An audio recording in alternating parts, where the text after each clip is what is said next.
জ্যামিতি বক্সের কাটা কম্পাস আর সাধারণ একটি চক, এই দুটি সরঞ্জাম দিয়েই নতুন এক শিল্পের জন্ম দিয়েছেন কুমিল্লার ভাস্কর মোহাম্মদ সামিউল আলম, যেটি অনেকের কাছেই ছিল অকল্পনীয়। আজ তিনি শুধু বাংলাদেশের নয়, বিশ্বের অন্যতম বিস্ময়কর ভাস্কর হিসেবে পরিচিত।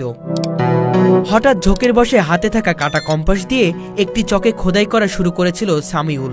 একটু পরেই অবাক হয়ে দেখেন খোদাইয়ের রেখাগুলোতে ফুটে উঠেছে এক টুকরো ভাস্কর। সেখান থেকেই শুরু হয় তার অনন্য যাত্রা। প্রথম দিকে বন্ধুদের আনন্দ দিতে এবং মনের খোরাক মেটাতেই তৈরি করতেন সুপারহিরোদের ছোট ছোট ভাস্কর্য। পরে ধীরে ধীরে ইতিহাসের বিখ্যাত ব্যক্তিত্ব ও বিখ্যাত ভাস্কর্যগুলোর মিনিয়েচার তৈরি শুরু করেন। তার হাতের নিপুণ কারুকাজে প্রাণ ফিরে পায় বিশ্ববিখ্যাত নেতৃবৃন্দ, শিল্পী, সাহিত্যিক ও সাংস্কৃতিক আইকনরা। সামিউলের বিশেষ দক্ষতা হল কোনো ব্যক্তির ছবি একবার মাত্র দেখেই তিনি চক দিয়ে নিখুঁত ভাস্কর্য নির্মাণ করতে পারেন। তার এই অনন্য শিল্পকর্মে স্থান পেয়েছে বিশ্বের সব বড় বড় ব্যক্তিত্বের প্রতিকৃতি। বাংলাদেশ শিল্পকলা একাডেমি আয়োজিত 2021, 2022 ও 2024 সালে জাতীয় ভাস্কর্য প্রদর্শনীতে অংশগ্রহণ নিয়ে তিনি টানা তৃতীয়বারের মতো জাতীয় পুরস্কার অর্জন করেন। তবে এখানেই থেমে থাকেননি সামিউল। তার বিশ্বাস, এই শিল্পটিকে টিকে রাখতে হলে নতুন প্রজন্মকে অনুপ্রাণিত করতে হবে। তাই এখন তিনি নামমাত্র বেতনে শিক্ষার্থীদের চক দিয়ে ভাস্কর্য তৈরির প্রশিক্ষণ দিচ্ছেন, ছড়িয়ে দিচ্ছেন শিল্পের আলো। মোহাম্মদ সামিউল আলমের হাতে জন্ম নেওয়া এই অনন্য ভাস্কর্য শুধু শিল্প নয়, এটির প্রমাণ করে সংকীর্ণ মাধ্যমে অত্যন্ত সৃজনশীলতার দ্বার উন্মোচন করা সম্ভব। তার হাত ধরে বাংলাদেশ পেয়েছে একটি নতুন শিল্পধারা, যা সময়ের সাথে সাথে হয়ে উঠেছে আমাদের গৌরবের অংশ। আসলে শেখা না, বিষয়টা নিজের থেকেই করা। আমি যখন ক্লাস 9-এ পড়ি তখন আমি ক্লাস ক্যাপ্টেন ছিলাম। চক ডাস্টার এগুলো আমার কাছে থাকতো। এগুলো দিয়েই খেলার ছলে একসময় খোঁচাতে খোঁচাতে মনে হলো যেন কোনো একটা ডিজাইন হচ্ছে। হ্যাঁ, এই ডিজাইন থেকেই শুরু। পরবর্তী সময়ে আমি আস্তে আস্তে এটাতে কাজ দিতে আরও বিভিন্ন রকমের রূপ দিতে শুরু করলাম। তো এইগুলোতে আসলে এগুলো থেকেই আমি ভাস্কর্য তৈরি করাটা শুরু করলাম। এটা ছিল একেবারে শুরুটা। না, প্রশিক্ষণ তো এটার মধ্যে এখনও কেউ নাই। সারা বাংলাদেশে বলা গেলে যে চক দিয়ে ভাস্কর্য তৈরি করার যদি কোনো মানুষ থাকে, এটা আমি আছি। আমি একাই কাজ করছি। তো প্রশিক্ষণ বলতে কাজের মধ্যে আরও গতি আনলাম, কাজের মধ্যে বিভিন্ন রকমের রূপ দেওয়ার চেষ্টা করলাম। আমার শিক্ষকরা বিভিন্নভাবে উৎসাহ দিয়েছে যে সামিউল, এটাকে আরও ভিন্নভাবে দেয়া যায় কিনা, এবং আমার শিক্ষাগুরুরা, বন্ধুরা, তারাও বিভিন্নভাবে উৎসাহ দিয়েছে, যার ফলশ্রুতিতে কাজের মধ্যে কিছু পরিবর্তন আনছে।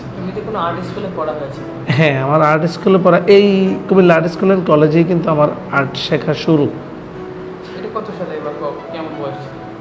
তখন ক্লাস 6 থেকে আমি আর্ট শিখি। আমার বাবা আমাকে নিয়ে আসতো, আমি আর্ট শিখতাম।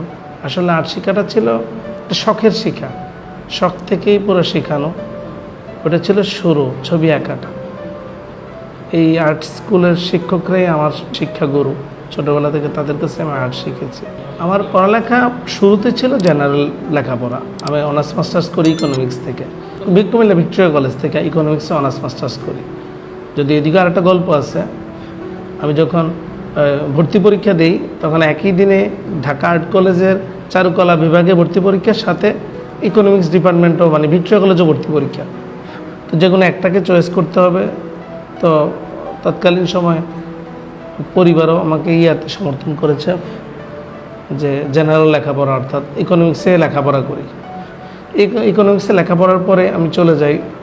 যখন অনার্স মাস্টার্স কমপ্লিট করলাম তখন পরিবারের কাছে আবদার করি আমি আর্ট কলেজে পড়তে চাই ঢাকা। আমার যে অসম্পূর্ণ পড়ালেখাটা, আমার পছন্দের পড়ালেখাটা, ওইটা আমি শেষ করতে চাই।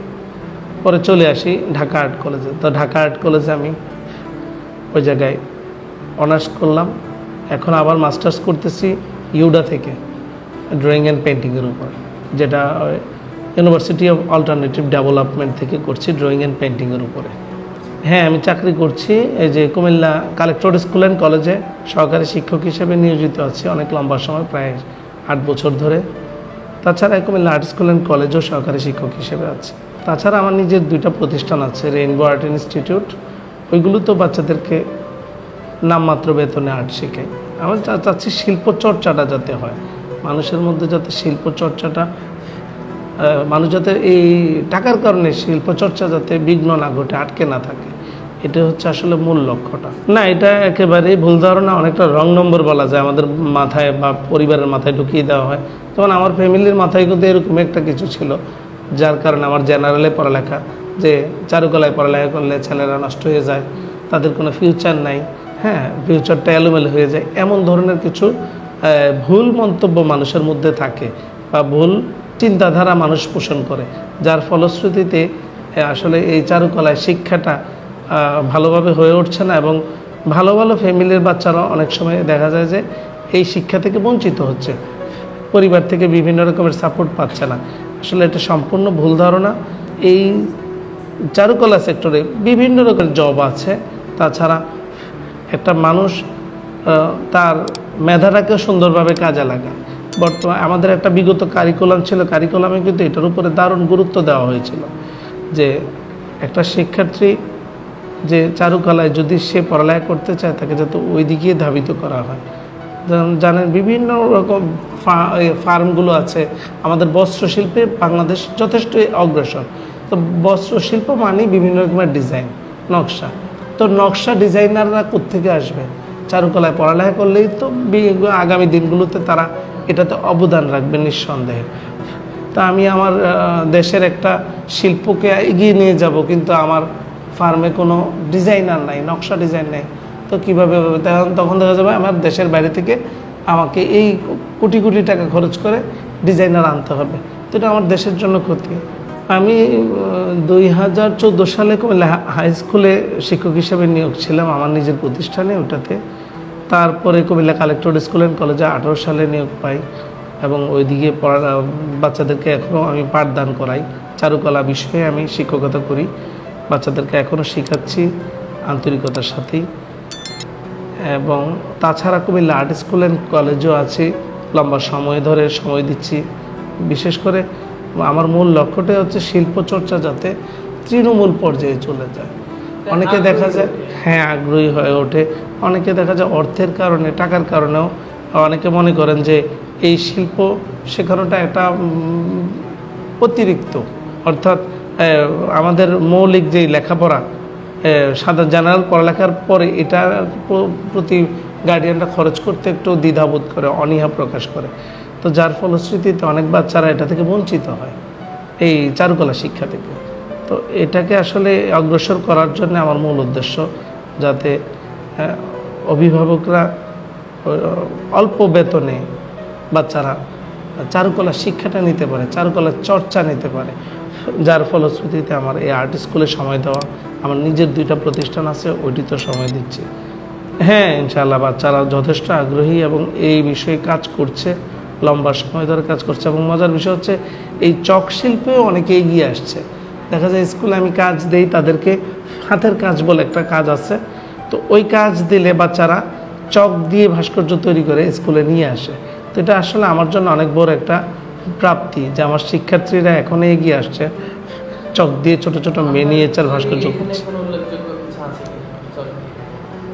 এদিকে উল্লেখযোগ্য বলতে আপনার ওই সামনে যে 21 সালে আমি জাতীয় পুরস্কার পেয়েছিলাম, ওটা তো আমার অনেকগুলো উল্লেখযোগ্য প্রিয় ভাস্কর্য আছে। তাছাড়া এখানেও অনেক ভাস্কর্য আছে, এই যে মাদার তেরেসা শান্তিতে নোবেল বিজয়ী, তাছাড়া এই যে ধ্বংসলীলায় যে মত্ত ছিলেন জর্জ বুশ, তাকেও বানিয়েছি, স্থান পেয়েছে। আমাদের এই যে গ্যালিলিও বিজ্ঞানী, সায়েন্টিস্ট, তাছাড়া আছে এদিকে উনি হচ্ছেন শ্বেতাঙ্গ এবং কৃষ্ণাঙ্গ নিয়ে লম্বা সময় যুদ্ধ করা, আমাদের হচ্ছেন নেলসন ম্যান্ডেলা। তাছাড়া আরও বিভিন্ন ব্যক্তিদেরকে নিয়ে আসছি। তিনি হচ্ছেন ইবনে সিনা, যিনি আমরা জানি চিকিৎসায় দারুণ অবদান রেখেছিলেন, চিকিৎসা বিজ্ঞানে যার দারুণ একটা অবদান রয়েছে। এরকম অনেক বাংলাদেশে এই যে এটা আছে সায়েন্টিস্ট, বিজ্ঞানী, তিনি অটিস্টিক ছিলেন, প্রতিবন্ধী ছিলেন। এছাড়া মানুষ ধ্বংসলীলায় মত্ত থাকা বিভিন্ন মানুষকে আমি তোলার চেষ্টা করেছি, চে গুয়েভারা, মহাত্মা গান্ধী, এরকম অসংখ্য। এই জায়গায় আপনার কাছে শতাধিক ভাস্কর্য আছে, আইনস্টাইন, বিজ্ঞানী আইনস্টাইন, শতাধিক ভাস্কর্য এখানেই আছে। ম্যাজিশিয়ান এটা। হ্যাঁ জি, প্লেটো, সায়েন্টিস্ট প্লেটো। তাছাড়া আমাদের শিল্পকলার অন্যতম একজন গুরু লিওনার্দো ডা ভিঞ্চি।